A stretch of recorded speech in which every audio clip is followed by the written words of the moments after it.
Alhamdulillah,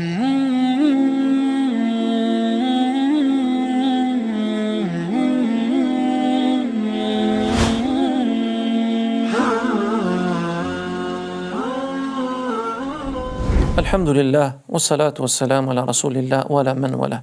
Falëndërimi tek Allahut, paqja e lavdërimi i tij qoftë me vullën e pejgamberëve Muhammedin alayhis salam dhe gjithë ata që ndjekin rrugën e tij. Jemi në kapitullin e 33, bab a'adhama ajru ad-da'wati ila Allah, pra shpërblimi i madh që ka ai i cili thret në rrugën e Zotit subhanahu wa taala. Allahu thot në Kur'anin e Kerim: "Ud'u ila sabili rabbika bil hikmati wal maw'izati al hasana." Pra dhe thirr në rrugën e Zotit tënd me urtësi dhe këshill të mirë dhe fjalë të buta.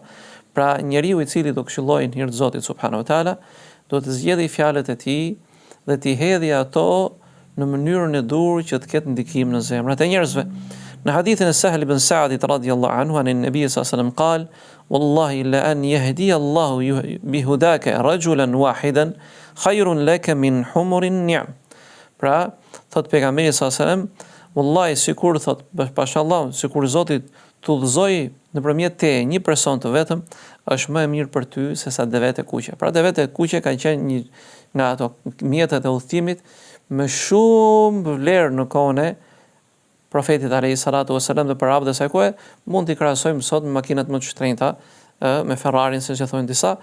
Pra ka qenë një pra ju shikoni çfarë problemi ka një person nëse bëhet shkak që dikush tjetër udhëzohet në rrugën e Zotit subhanahu wa taala.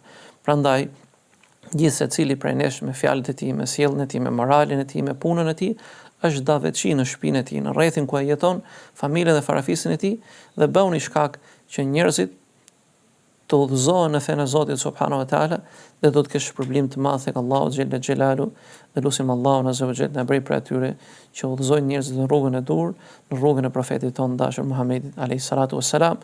Assalamu alaikum wa rahmatullah.